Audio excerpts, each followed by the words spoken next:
So I decided to take 1 gram a day. And I announced it proudly around me. And everyone's like, oh, you're going to ruin your kidneys. You're going to ruin your liver. It's super dangerous. Are you sure it's okay?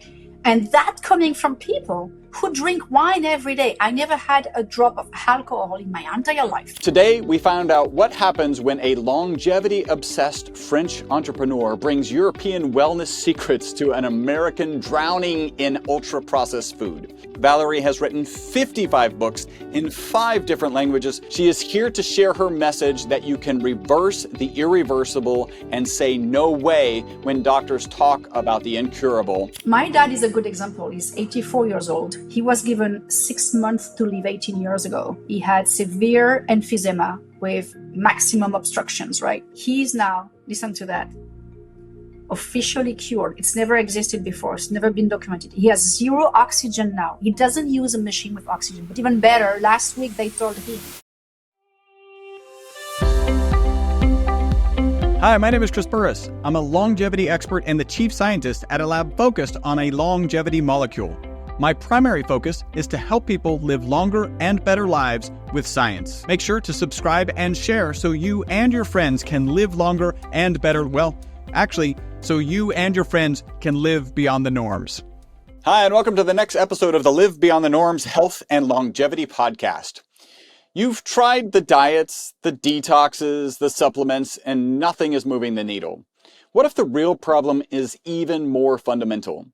Today, we found out what happens when a longevity-obsessed French entrepreneur brings European wellness secrets to an American drowning in ultra-processed food.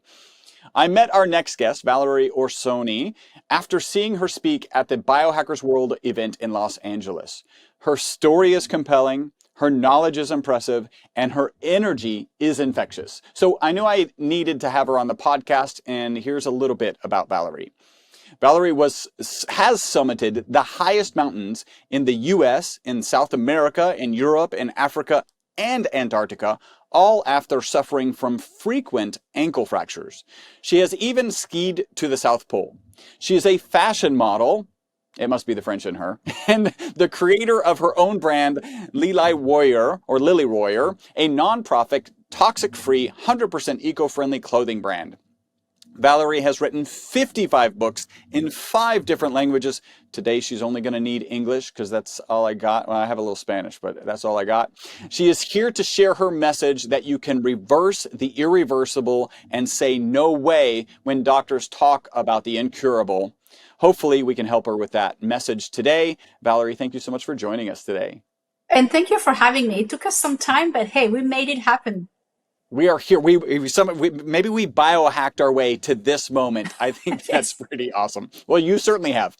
Now, before we jump into your area of expertise, I like to go further back. I like to go much further back. What was it like growing up, little Valerie? Where did you grow up? What were your parents like? If there was some event or someone you could pinpoint as the reason you would ultimately become an author, a biohacking influencer, what or who would that be? You know, that's an American question. Very American. Here, I was always shocked. There are 2 things you always ask me, not you as a person, but in general, is where did you meet that person? And I never remember where I meet people. I'm like, oh my God, where did we meet? And then the other one is always this hero or kind of guru figure or transformation, person would transform me. It doesn't mean the bad questions, but other countries, you will not get those questions. So it's very interesting. I would say, I don't think I had any figure when it comes to biohacking since I started in 98, when it was not even a word coined by Dave at the time. So the thing that I got was from my dad and my mom. I mean, both of them. My dad gave me this never accept the unacceptable spirit. Since I was a little girl, I remember telling him, I want to be an archaeologist later on. And at the time, a lot of people were saying, little girls, they can't do that. It's only for men. And he was like, you can become who you want.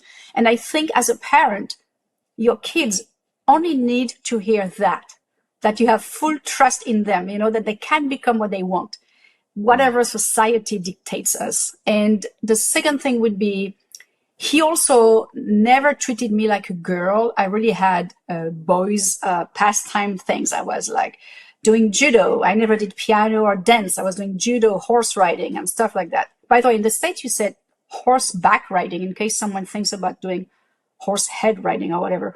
Yeah, so he's the one who really, I would say, always made me believe that nothing was too far to reach. And I would say my mom gave me the happy clown aspect of life, meaning whatever happens, I'm happy. I'm kind of using what I see in the world going wrong or bad or terrible, like wars and, things we see around the world, and saying, oh my God, I am so grateful it's not happening to me. I'm not saying I'm happy it happens to the others. I'm just using whatever I see that's not okay to make myself feel better. And yes, I refuse sometimes to let myself feel down or bad, or to listen to myself, because I say to myself, I don't have a right to complain when I see so many people suffering around the world. And I think these two sides I got from both parents. Very nice. And how about entrepreneurship? Were there any kind of indications from them or growing up that you might end up as an entrepreneur? My dad was a line worker, like, in a big factory. My mom was a secretary. There was no entrepreneurial spirit in the family. However, when I was a little girl, I don't know in the States, but we used to have a little, I don't see on my desk, but a little booklet between school and home. You would bring every night the little booklet at home to show your grades or whatever you did at school, and bring it back to school every day.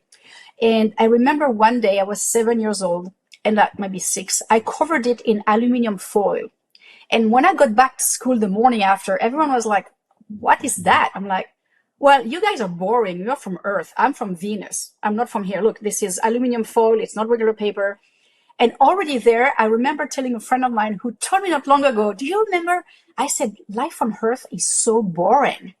And I think maybe this was not the entrepreneurial aspect of it, but it was more like the explorer. Like, it's too boring to live in a small village and become what people thought I should become, which was someone local, like an esthetician or hairstylist or whatever, but not an archaeologist on the other side of the world or something else.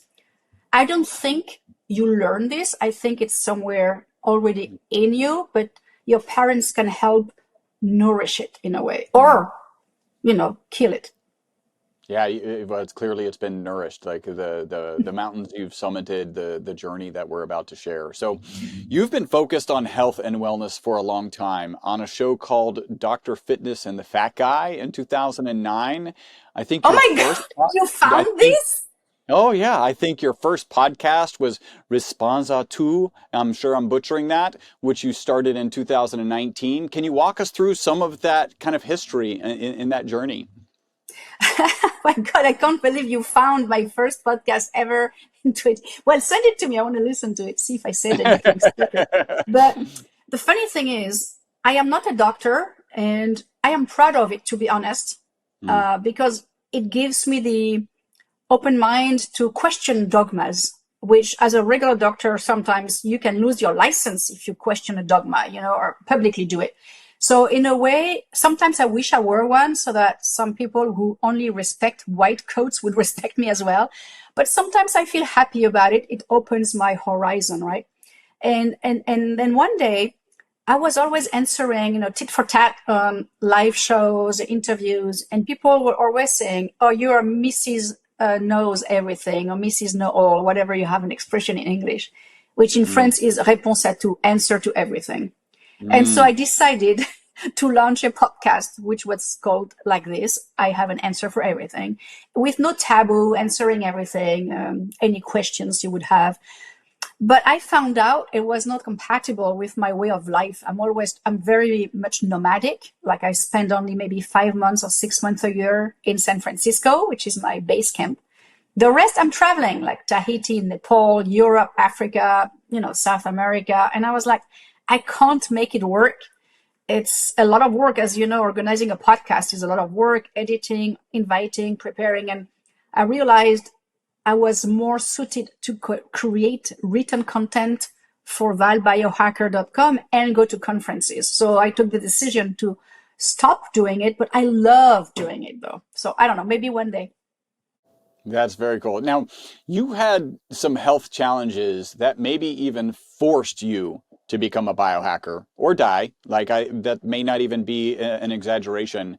Where did your health journey begin?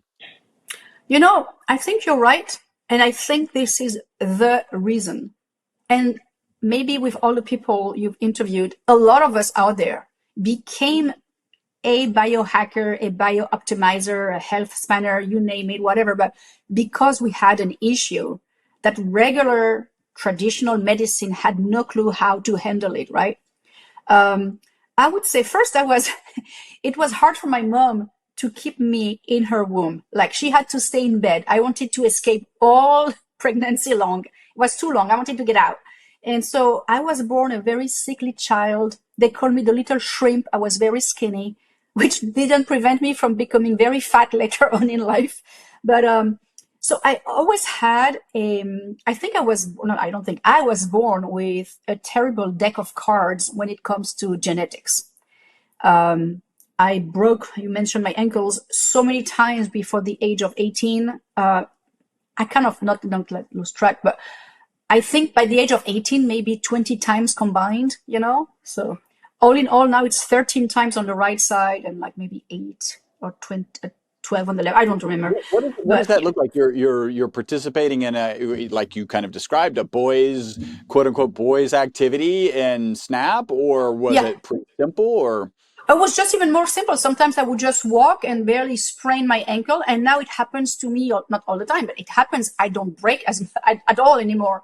The only fracture I had in the past 10 years was last year, but I did fall in a hole and it's, deep without looking, all these things. Well, of course it snapped, but for years, and I'm not even counting the sprains and whatever. I'm just counting the fractures, the bone fractures. I was born with juvenile arthritis. So my entire childhood was in pain. Like just opening a door, that movement we do, we don't even think. We take the doorknob, we turn, we go in.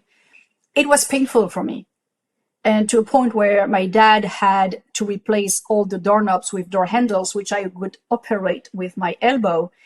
And that, I think, makes you go in two directions. Either you accept it, like whatever, that's how I'm going to live. I'm going to take anti-pain medication, anti-inflammatory drugs, whatever, or I will find something. So granted, when I was 8 years old, I didn't think I will find something, but I was already in a national team of judo later on, but I was already competing and I was already in this fighter's mindset. My dad really insisted, go and do judo. You need to fight. And I think that created some different pathways in my brain, different connections that made me the fighter I am today.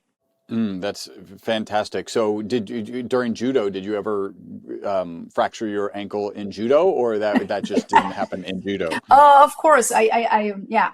Not only ankles, I would have, I was easy to hurt. And also at the time, I don't know today, but teams were co-ed until very late on. So, and I was the only girl in the entire school, was only guys, right? That was the younger one, the tiny one, and these big, strong guys. And there was always a moment at the end of each lesson 3 times a week where there was this moment where the sifu would say one word, and that word you would have to go on the wall and wait as a victim for someone to choose to fight with you or to have, And of course, I was the easy prey. All these big, strong guys wanted to make a, point or a statement, would come and, ask me, and I couldn't refuse. I had to go in and do it. Of course, I would lose all the time because I didn't have the technique at the time where even being small, you can still fight a big guy. But I think that also equipped me with this absence of fear. Now, whomever you are coming at me, whether you're strong physically, mentally, socially, like on social media or whatever, I am not impressed by that. I'm impressed by your brain, by your strength, but I am not feeling inferior. And I think that taught me a lot. This not being constantly babied by society, which doesn't want us to suffer. I'm against it. I think I don't say we need to suffer, but we need to have some sort of fear that we go over to become stronger.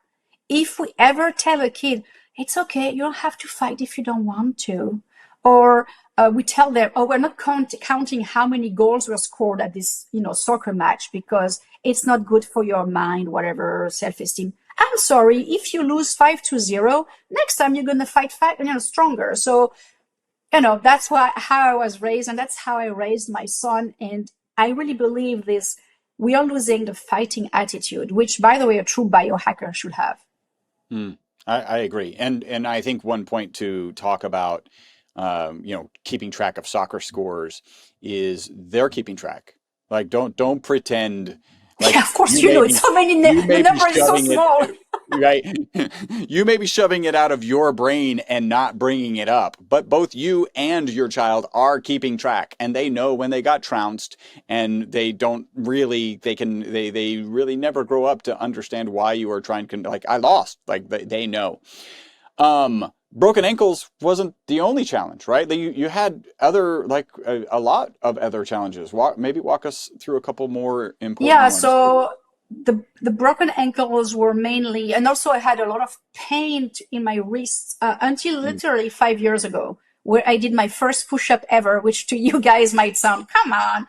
Well, for me, being able to put weight and actually push myself up, I actually cried after that. I was like, oh my God, I did it.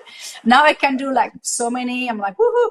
But it took me 50 years to get rid of the wrist pain, which I was told no one knew where it was coming from. There was nothing, it was in my head. I love it when they say that. But yeah, I was born with juvenile arthritis. I had epilepsy, 50% deaf, the left ear did not work. And note, I'm using the past tense because in August of this year, like a few months ago, we found out my biohacking of this dead ear has been working a bit. I can hear a few sounds. It's not functional yet, but when they put the headset on me in Berlin, I was doing this full day of testing at the Years Longevity Clinic in Berlin. At one point, I'm like moving my hand and she's like, can you hear? I'm like, yeah. It was like I could hear things. Granted, it's like ultrasounds or things which are not useful in daily life, but somehow something is working. But I was born like this. I had epilepsy.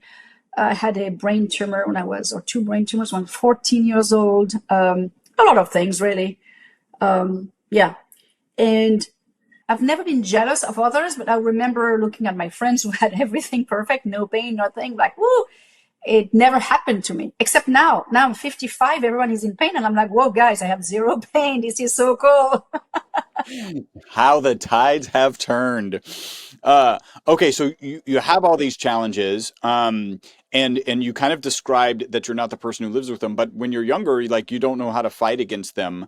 And at some point, things shift, right? Where you're like, I'm actually going to really start fighting against these things and not accepting whatever the guys in coats are telling me.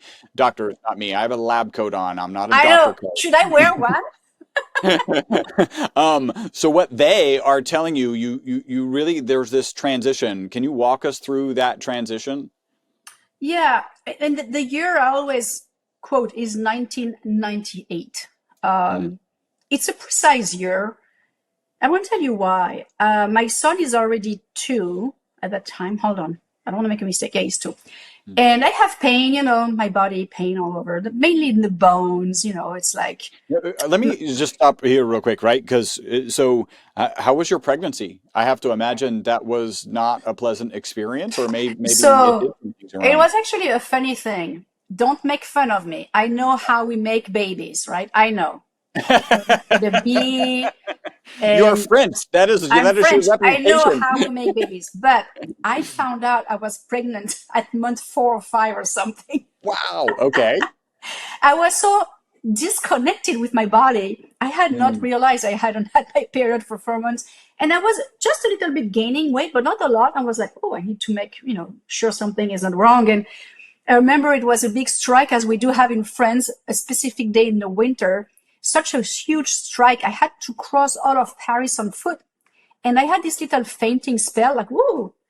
And so my husband is like, are you okay? I'm like, oh, I feel strange. He says, maybe you're pregnant. I'm like, ha, ha, ha. And then I'm like, hold on a minute. Oh, wow. Hold on. Let's talk to a doctor tomorrow.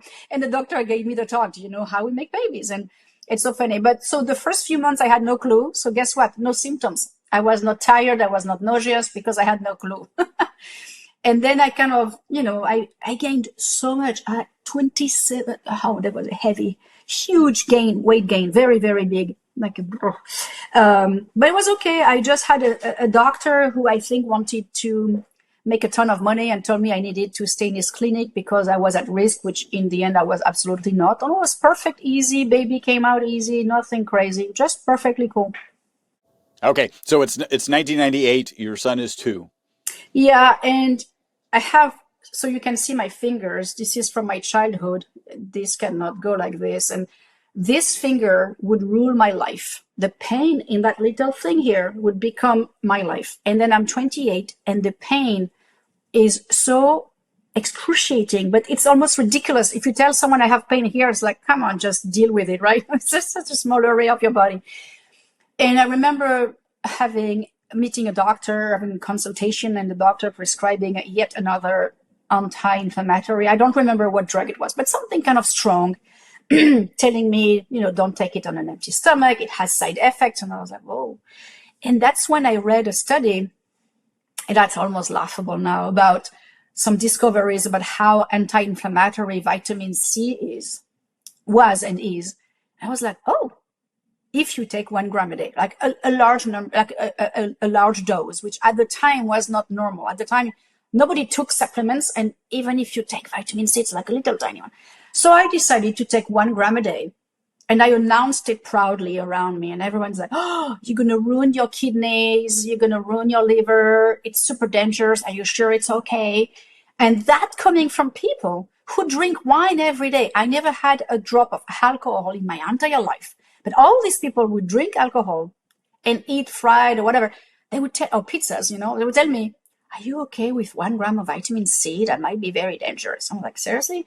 So long story short, I took this vitamin C. It was not a miraculous occurrence or event, but a few weeks, months later, I can't really remember exactly, but the pain started to be less noticeable. And I was like, wow. I started collagen at the time. It did not work because it was before the collagen peptides or hydrolyzed versions. So at the time, the molecules were too big. And it's true, at the time, collagen supplements did not work.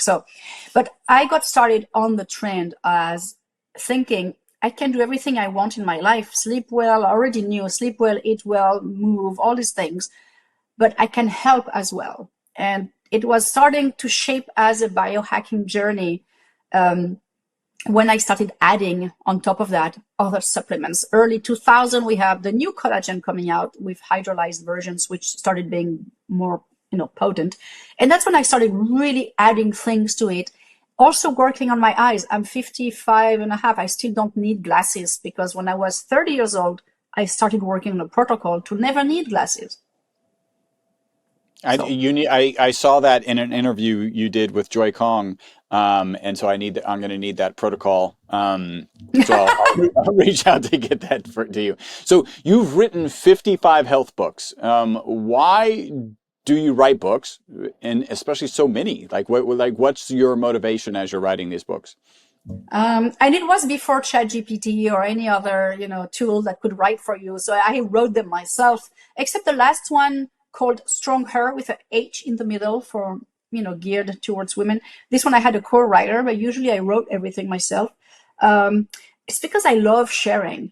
Now I get my feel, my feel of sharing with conferences as well. But when I started writing, it was like, oh my God, I found this. I need to share it. People need to know.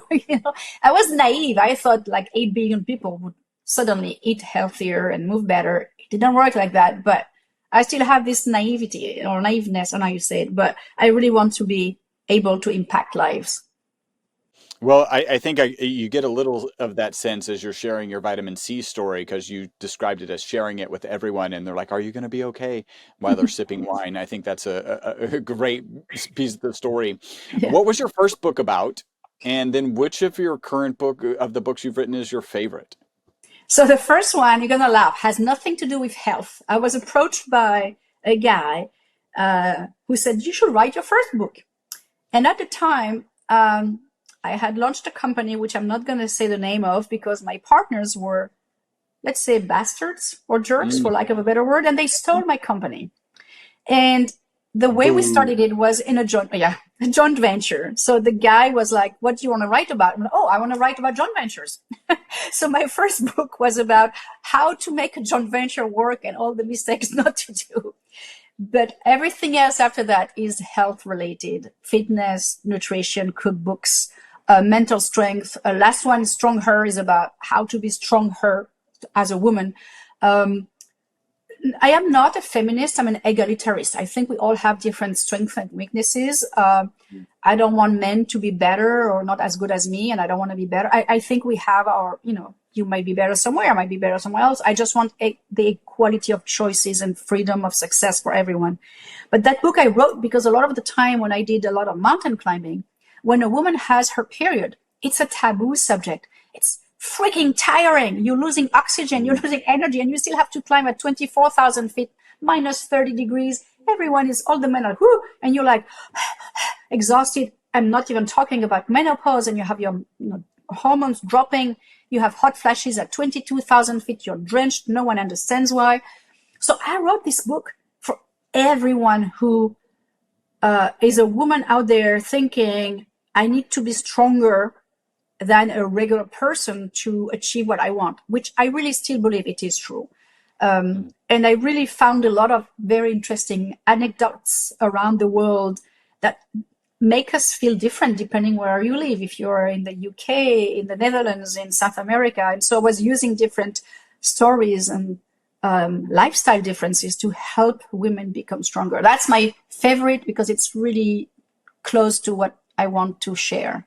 If there were one, or maybe let's kind of touch one or two messages from that book that you would share, that you kind of concluded, what might those messages be? It links to what I do now when I say reverse the irreversible. So never accept an answer from someone that you don't like, because that someone seems to be either stronger, he has or she has more diploma or whatever. Always question. I think that's the one thing. Always question what you are told. Not in a bad way, in a smart way, obviously. Not like, oh, everything you say is wrong. It's more like, if you tell me this cannot be done, whether it's starting a company or curing myself, I am allowing myself to doubt your words. Yeah, I think I call that, and I didn't coin the phrase, but I like the phrase, be the CEO of your own health. Right, so you're okay. Let's say when you coined it, I'll give it to you. I cannot take that credit. Now, if you were to throw it in French, and then you could say I coined that one, except okay. I don't speak French. And in English, you have an expression, don't take no for an answer. But it's never accept the inevitable for being that. Maybe 99% of the time, you might have a chance to do something. And the power of the mind, and I'm not talking hocus pocus and some quantum healing thing I hear sometimes. I'm talking about documented healing powers of the mind, which, by the way, if you do cardiac coherence using sensors like HeartMath, you see how the power of words you think impacts your cardiac coherence. So I'm like, if it impacts your cardiac coherence, can it impact your health? And the answer is yes. Hey, super quick break from the podcast. Hopefully you're loving it. This is a way you can support the podcast and take advantage of a great offer. We're offering 50% off of one of our MCT bottles. MCT is an amazing oil. Add the ESS60 molecule to it. It's even more amazing. All you got to do is leave a review on iTunes. Send us a notification that you've left that review. We'll get you a coupon code. That'll get you 50% off of our MCT oil and free shipping. Back to the podcast. So I saw an interview, this may have also still been with Dr. Joy Kong, who's amazing, by the way, like she's absolutely Joy, amazing. we love you. Oh, yeah. Where you shared a story of your cirrhosis going away, right? Cirrhosis of the liver. Talk about that. What is cirrhosis for anybody who's kind of maybe not privy, and then share that story, please. So it was not cirrhosis. It was one step prior, which is severe steatosis. Thank God, caught it in time. But I was diagnosed with this terrible condition, which I'm going to describe, but at a time where you should not have it. I was a kid. And usually steatosis is linked to, in the old times, it was mainly alcohol, a sedentary lifestyle, and terrible food. Today, we add sugar to it. So we have young teenagers, young adults who have steatosis, also called the fat liver. on the NASH, non-alcoholic steatosis. But I was diagnosed with like maybe I was 5 or 6 or something. It didn't make sense. My mom also has it, so it is obviously genetic. The interesting thing is when you have it because you drink alcohol or you drink sodas, you can act on something. You can say, okay, I'm going to stop. I'm not saying it's easy, but you do know that something can be changed in your lifestyle to heal yourself. I couldn't change anything. I was not drinking any of that. I was a pretty active kid. So I was pretty much said told by a doctor one day, there's really nothing you can do. Unless if you fast for like, I don't know, 21 days or something. I was like, I can't even fast for a day. So 21 days is like, I can't even fathom, right? And so for years, I just lived with it. And then it's a funny one because I accidentally healed myself without doing it on purpose. The first high mountain I climbed 8 years ago was in Russia, Mount Elbrus. And one of my sponsors was a Norwegian company, Biohacker Marine. They make omega-3 krill from Antarctica krill. And they gave me omega-3 as part of the sponsorship deal. And they said something like, you need to take 1 pill a day or 1 capsule a day. Because I'm 50% deaf, I heard 4. I don't know how 1 became 4, don't ask me, but that's how I got it. Or maybe subconsciously I knew it would be good. I don't know. But long story short, I take the wrong dosage for 4, 6, 8 months. And I go for my yearly ultrasound. And then the guy knows my history. He's like, hold on a minute, let's do it again. And I said, what? He says, well, you have a perfect liver. It doesn't make sense. I'm like, hold on a minute. I don't care. I'm happy. Do it again just to be sure. And I used to even have shunts, I don't know, around the liver. It was so full of fat. I had little tubes of fat going out. It was all perfectly clean, right? And I was like, I'm happy, but I don't understand what happened. So I shelve that thing. I don't know what to think about it until maybe 2 months later, I have a conference call with Aker Biomarine from Norway. So I tell them something crazy happened. My fat liver is not fat anymore. It's skinny. And I don't know why it happened. And my contact there says, hey, how many capsules did you take a day? I'm like, oh, like you told me 4. He says, aha, no, you were supposed to take 1. But in a week or so, we are publishing a very long double-blind study, peer-reviewed paper in the Journal of American Medicine Association, showing how omega-3 certain types of omega-3s can have an amazing impact on liver health.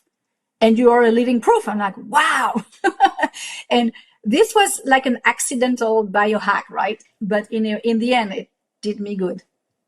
I think that's the level of biohacker you are. So it is often joked like if 1 is good, 4 is better in biohacking. So even if it was accidental, you like followed the biohacking protocol, and then you were even doing things before they were published. You know, often biohackers will see something published in animal models and they'll be all over it. That's true of my product. So you're just intuitively a biohacker. That's really cool. So you've done lots of tests, right? All sorts. I'm sure probably every test you can get your hands on. ESR, by the way, I have to share, you just shared an ESR, a erythrocyte sedimentation rate test, which is an indication of the inflammation in your blood. I met Bob, it's Messerschmidt. I met Bob Messerschmidt. He at the what was it? It was the summit. It was the one put on by Tim Gray here in Austin. Anyway, there was an event here, the Health Optimization Summit, the first one. Usually it's in the UK, first one here in the US. His booth was next to me. I became his #1 salesperson because I was like, I talk about my product and I'm like, you got to go check out Bob's technology. It's absolutely amazing. You're probably going to dethrone me. You're probably going to be the #1 salesperson for him. So I'm happy to hand that baton over to you because I think the technology is I'll take it. All right. All yours. So I assume you've done genetics tests. Have you found some answers to kind of your early experiences, like the bone brittleness, this stenosis, like steatosis is what it is. Have you found that as some results in some of your genetic tests? The obsession I had, to be honest, when I did the genetic testing was because my 2 grandmothers died very early of dementia. And also one of my grandfathers was killed by the Nazis, so it doesn't count. But the other one died from heart attacks, and he started having them when he was 60. So and half of my family on my mother's side has cancer. It's like this family, the genetic, deck of cards is terrible. So I did my genetic testing, not to understand me first, but to understand the risks. See if I had some of the genes that are connected with Alzheimer's, with other, conditions. And for some reasons, I had none of that. Every year I do a cancer screening, like a Gallery in the States, or in Germany, I do the German equivalent when I travel there. I just found that I don't convert folic acid, into folate. So I take a folate supplement, but I haven't found anything that explains to that day what I had. Maybe because we haven't done the right testing, though, as you say, I love testing myself. Guys, if you listen to this podcast and you have a test I haven't done, send it my way. But then ESR, which, as you said rightly, is, and to be honest, I just published 2 very long articles on ESR in both English and French on valbiohacker.com, where I talk about Core Health from Bob, which is an at-home device to test your inflammation levels. And I was down at 4, and 4 is optimal. You don't want to be at 0. I learned 0 is actually unhealthy, just so you know. Okay, but you want to be under 5. Under 5 is super duper biohacker optimal. But a regular doctor will tell you anything under 20 is fine. As a biohacker, anything above 12 is not okay. So I like to share that to show people that some little numbers can show you a lot about yourself. I had a mammogram last Friday, so like a few days ago, and they did not send me the results until exactly an hour ago. But because my ESR is so low, all the other tests I did were good. I was like, whatever is coming, I'm pretty sure it cannot be cancerous, whatever. And then I got my results and they said, you have some things. It's because you're very athletic. I'm like, yeah, I don't have cancer. I know that already. And just because I do all this testing constantly, you know how your body is really before sometimes some old technology can tell you. Where somebody else who doesn't have the background knowledge of where they sit might have been really nervous with that, with what they kind of described to you. He has a biological component of his ESR test. Did he share that with you? No? Okay, Bob, I want to know. All right. Maybe he still likes me a little bit more than you. I know that's not going to last. He basically, we took the test at that Health Optimization Summit, and he said that biologically I'm 20 plus years younger. He has it, but as long as you're in a healthy zone, you're minus 20. Okay. So very good. Yeah, because I guess I'm 56. So people, as you get into 56, most are not in the healthy zone when you start. If you are at like 4 or 5 or even under 12, you will be minus 20. Yeah. Okay. Interesting. I'll have to reach out to him and get a little bit of better understanding with him. So in one interview, I think the same interview, you were talking about differences in microbiome, and that some of this may be like from the region that you're at, like eating foods from where you're at, and also might have a genetic component of like where does your biology come from on the planet. So can you tell that story? Do you remember that piece of that interview? Yeah. Well, to be honest, the microbiome is still something that's not so well understood, right? I mean, we know what it is. We know we have different microbiomes around the world, obviously, and depending where you are coming from and what's also your cultural way of eating. But from what I have seen, I don't have a typical, I would say, American microbiome, obviously. Because I came here, even though like it was 25 years ago, I grew up in Europe, in Southern Europe, where we eat fermented food, we eat bitter foods, we eat whole foods all the time. We eat almost no processed food. I mean, the only one would be, let's say, ham, but even bacon and ham is made locally, so it's processed, but the old way.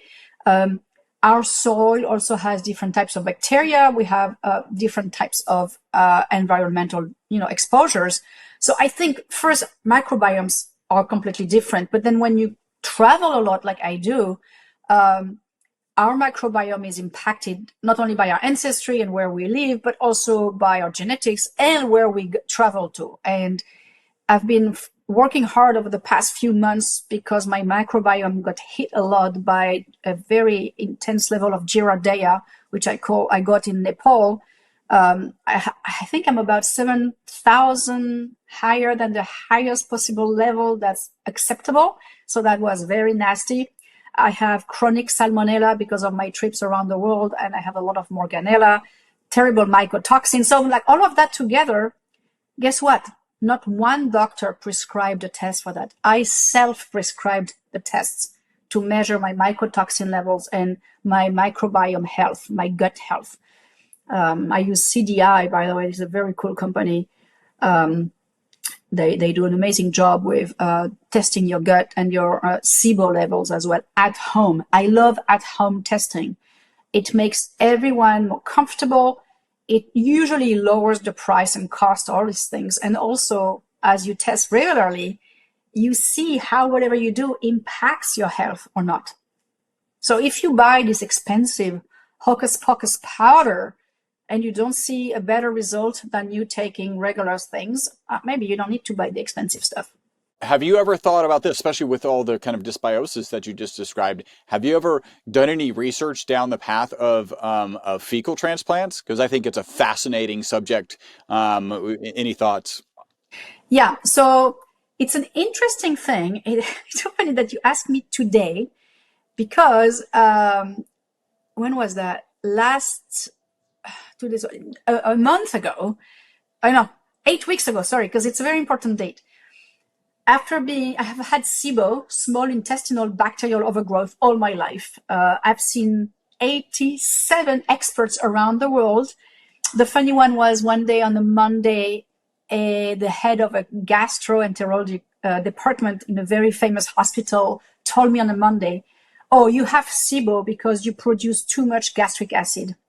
On the same week, on Thursday, I see the same type of level, big honcho in another famous hospital. And I'm told I don't produce enough. And I'm like, are you freaking kidding me? The same week, two of these big white coats telling me the opposite thing. And so that was about 8 weeks ago. I was back from Tanzania where I spent 3 weeks climbing a mountain and, meeting Maasai warriors and stuff. So I got back here and I was sick from SIBO for 24 hours straight. Like I spent 24 hours in my bathroom. I was so sick. And I was like, after these 24 hours, I'm like, that's it. Traditional medicine has no clue. I've tried everything for 50 years, from the regular targeted antibiotics to hocus pocus, miraculous quantum healing, whatever around the world, to some prayers from friends, to some special supplements, to everything, fasting, not fasting, FODMAPs, no FODMAPs, elemental diet. I tried it all. And I'm like, hold on, I'm a biohacker. I swear, Chris, 60 hours deep diving. That's when I self-prescribed the gut map test, found out about Giardia, Morganella, Salmonella. By the way, if your name ends in A, it's not good. Look, Giardia, Salmonella, Morganella. Kidding. I found out about this, and I found out since I was a kid, I've had sinuses that were always inflamed with fluids, and all MRIs I do always show that. Somehow, thank God for artificial intelligence, I found a connection between this and the gut and the mycotoxins. Because guess what? Your sinuses can actually produce, when they're like all inflamed for decades, mycotoxins, which, by the way, you digest, it goes into your gut, and you have this vicious circle. So 4 weeks ago, I'm going to unveil something that I haven't yet unveiled on social media, because you have to be sitting if you're a doctor. I decided to stop eating fruits, vegetables, fiber completely. It is not a carnivore diet because I eat meat, fish, eggs, white rice. If I'm stuck in a restaurant, French fries, 2 squares of dark chocolate a day. For a day.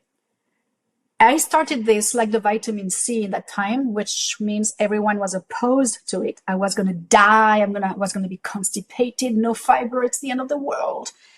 After 4 days, I had no symptoms left.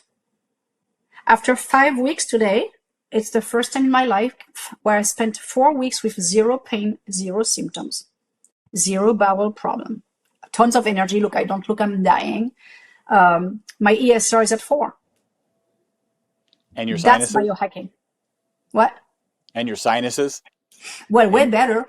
I mean, Yeah. usually I can't go through an hour interview without having to either blow my nose or swallow a ton of postnasal drip, and it happened only once. So it's decades to fix. I'm not expecting something overnight, but I can tell already there's so much transformation.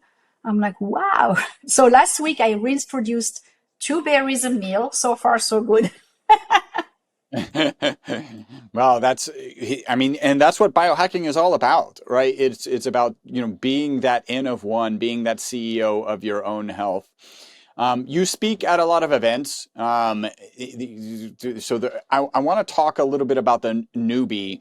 Why do you think a newbie should go to a biohacking event? Or maybe even an experienced biohacker? Yeah. So, it's interesting because you're right. You're newbies. You have experience. You're also in between people who started a little bit. But what does it mean to be a biohacker, by the way?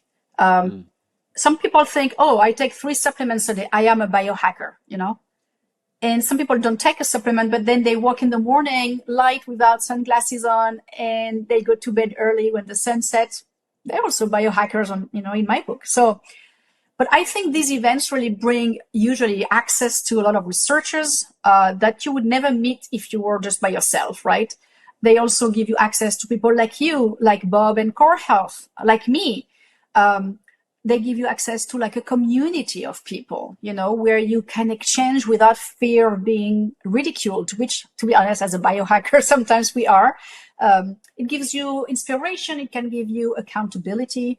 Also, it can give you access to like protocols before it hits mainstream media. So I would say it accelerates mastery in a way, because you really get to dive deeper. Now, the one thing you have to be careful at events like this, you will have people selling dreams, giving you hope when you should not have that type of hope. It's something else. Telling you, oh, if you buy, well, this isn't oximeter, but if you buy that thing, which I'll give you for $700 instead of $2,000, and you put your finger in it 5 minutes a day, it's going to save your life.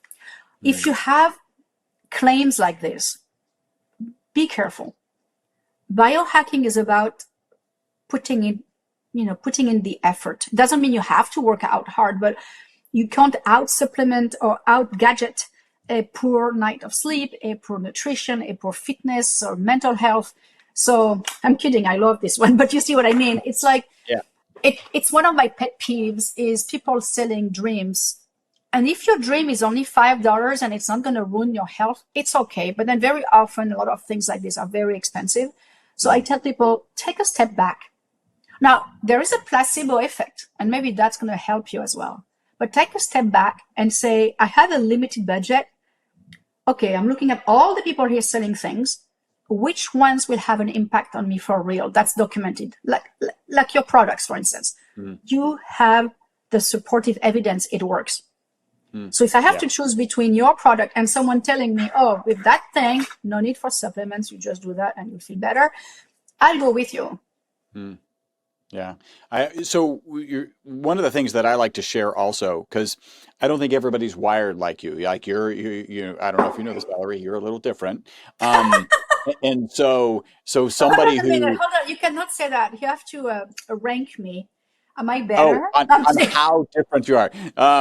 Wow. No.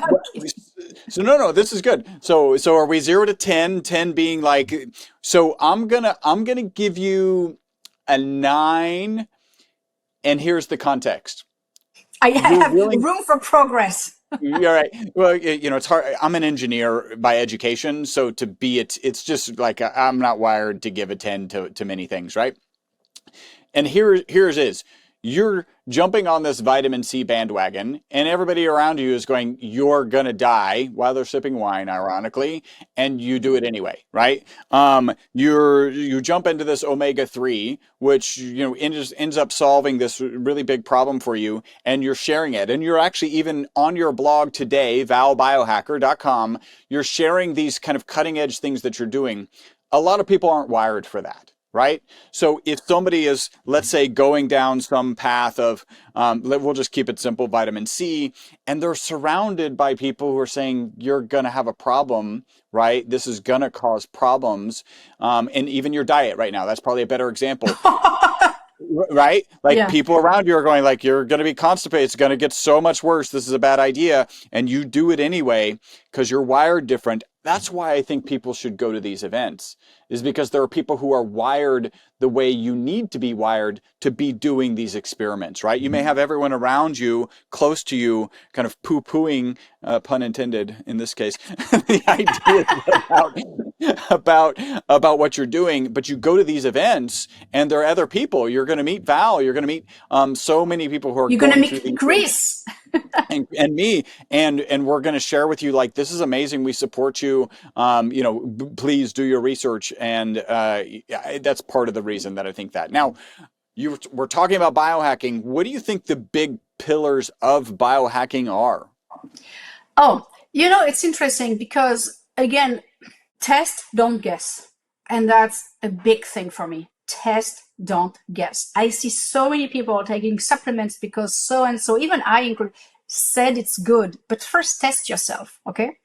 Second, you need to work on your nervous system regulation. That's why I do a lot of cardiac coherence and meditation.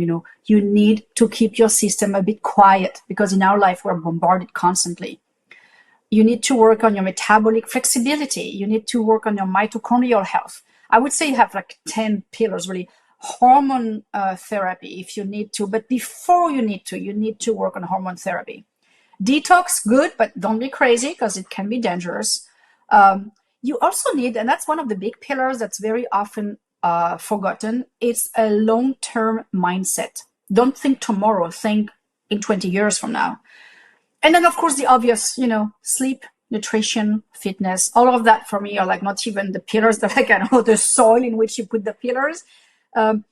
My dad is a good example. He's 84 years old. He was given 6 months to live 18 years ago. He had severe emphysema with maximum obstructions, right? And 6 months ago, no, actually 2 months ago, he had his yearly visit. Like every year, he spends 2 days at the hospital analyzing his lungs. It's been going way better over the past few years. I've been biohacking the hell out of him. He's now, listen to that, officially cured. It's never existed before. It's never been documented. He has 0 oxygen now. He doesn't use a machine with oxygen. But even better, last week they told him he doesn't even need a CPAP machine anymore. Wow. He has more oxygen than me. At night I have 96, 97. He has 98%. Wow. He's 80. But he does his peptides. He swims 3K a day. He goes to the cold plunge. I don't know how he does it, 10 minutes a day. He does a sauna every day. He does 2 hours of salt therapy a day. He's highly dedicated to his health. And as you said, CEO of your own health. Yeah, he's definitely in charge. All right. So this has been, I feel like we could talk forever. I could keep prodding. I could judge how crazy you are again. You can judge. I don't care. In the best possible way. But I want to get to our wrap-up questions. Is there anything maybe we didn't touch on before we get to our wrap-up questions that you'd like to share? One thing, I used to say I was opposed to gadgets like the Oura ring. I even did a full show in England saying I will never wear Oura ring. And then I went on the other side because also being a good biohacker is accepting you can be wrong sometimes, right? Oh, and yeah. I discovered how this helped me and people whom I said that you should get one with my sleep patterns more than anything else. Really sleep. I could double my deep sleep thanks to the biofeedback I got from that. So I would say the one thing is never be too set in your ways of thinking. Accept that maybe you might be wrong. And I think there's... Are you wearing one too? I am, yes.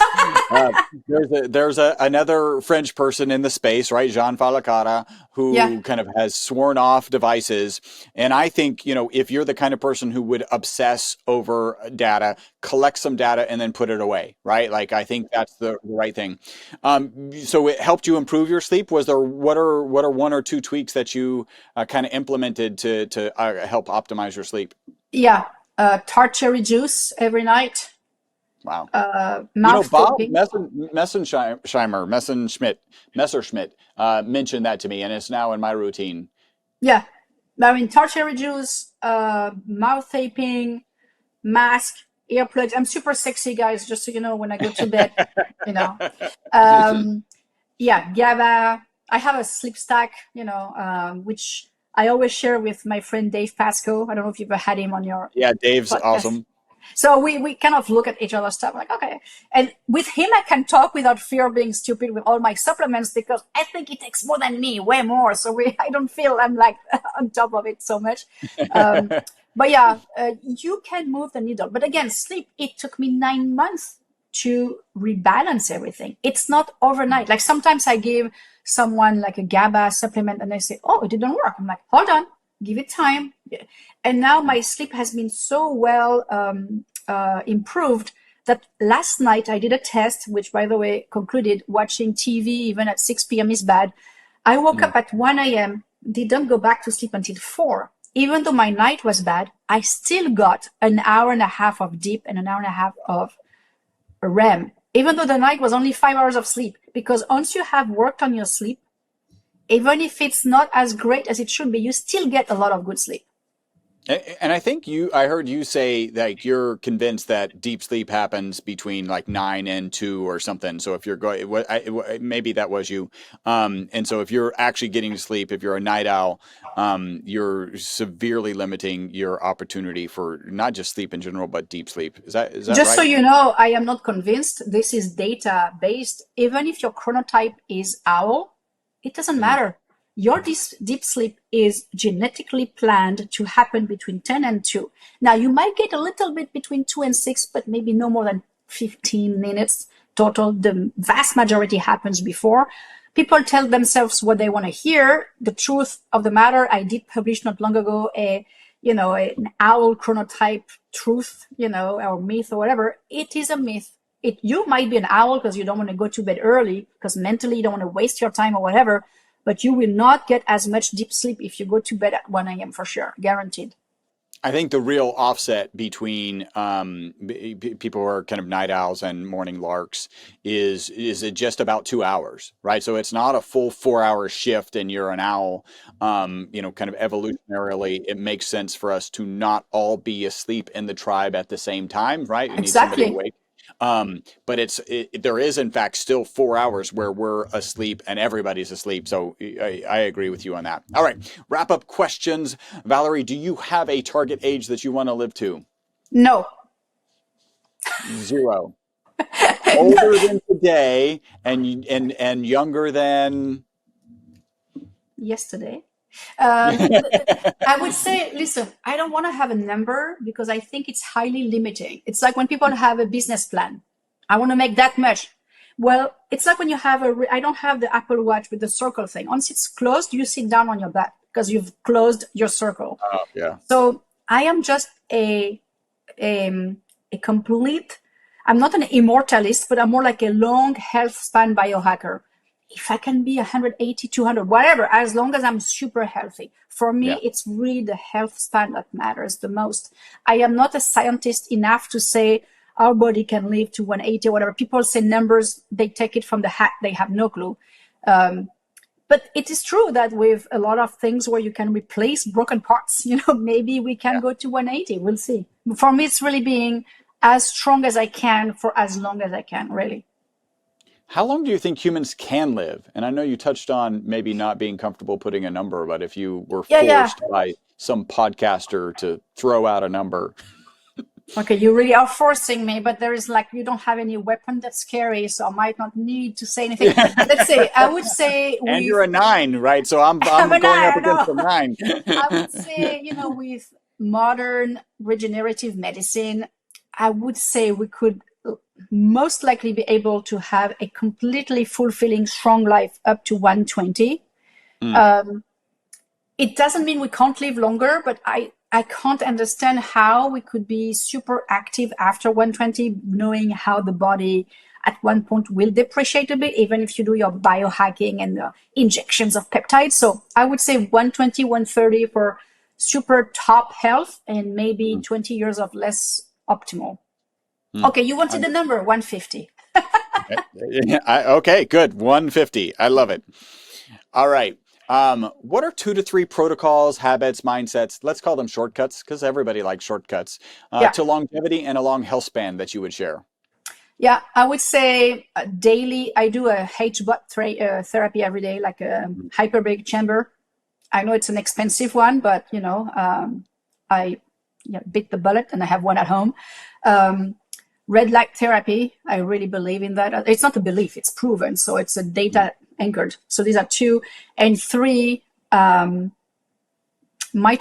health. I think that to me is the basis. You can do whatever you want, but if you don't work on how to optimize your mitochondrial health with HBOT, strength training, red light, it's never going to do anything. Excellent. What can you think of maybe 1 or 2 things that people get absolutely wrong regarding longevity and a long health span?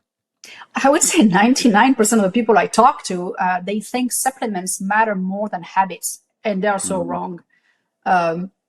So it's easy. If it's too easy, it maybe something is wrong about it. I'm not saying because sometimes walking in the sun is easy, but I mean, if you think you can, again, out-supplement anything, it's not true. So I would say that people are wrong thinking, oh, I can just take that thing and it's going to save my life. No. And the second one would be that believing also that aging is inevitable instead of modifiable. So I like to say that we can impact aging, but there is still a strong belief that you can't. I like it. Aging is modifiable. Valerie, how can people contact you? They can contact me on valbiohacker.com, which is my biohacking and longevity platform. And on Instagram, Valerie Orsoni. I have other links for French-speaking people, obviously, and lilywarrior.com, which is my toxic-free brand, which is also a nonprofit. Awesome. And what in the near future are you excited about? You mean me as a person talking to places, or like in general for healthy living? Or what's the first thing that comes to your mind when I say, what are you excited about? I'm excited about how AI can help us personalize, longevity protocols.